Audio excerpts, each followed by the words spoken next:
Adem ayem atmosfer IISG sudah terselip sejak masuki kawasan Jakabaring Sports Center.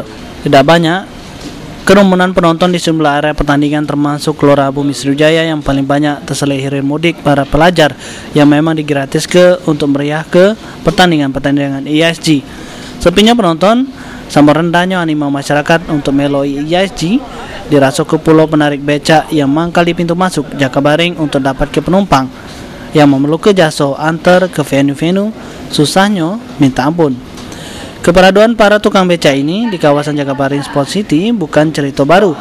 Mereka sudah jadi salah satu alat transportasi utama ketika SEA Games 2011 yang sudah dihajat di ibu kota Sumatera Selatan ini. Bahkan waktu itu jasa mereka digratiskan khusus untuk pemilik ID, atlet, ofisial, sama wartawan peliput.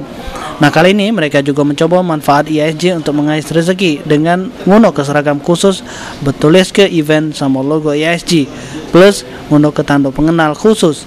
Para penarik becak ini dapat keluar masuk kawasan Jakabaring untuk mencari penumpang.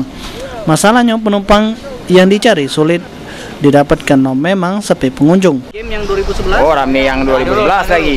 Rame itu, yo. Nah, ini sistem pembayaran ini kemana, Pak? Ini cepat. Bayarnya 50 katanya satu hari.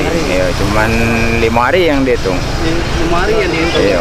Sudah kita terima duit itu? Belum. Rencananya kapan? Besok penutupan. Penutupan kita tahu tempat nambahnya di mana? Tahu. Itu sudah tahu, diinformasikan di mana? Iya, sudah tahu di ketua, saya koordinator kami. Oh, gitu.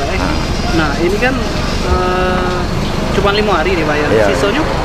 Sisanya tidak, katanya memang 5 hari ini yang dibayar. Ya. Dia ngaku sudah hampir setengah hari sudah nunggu penumpang, padahal dirinya sudah standby sejak jam 8 pagi. Imbasnya uang penghasilan yang diharap ke pajak lebih dari biasa di IISG tidak tercapai. Sulaiman, PAL TV.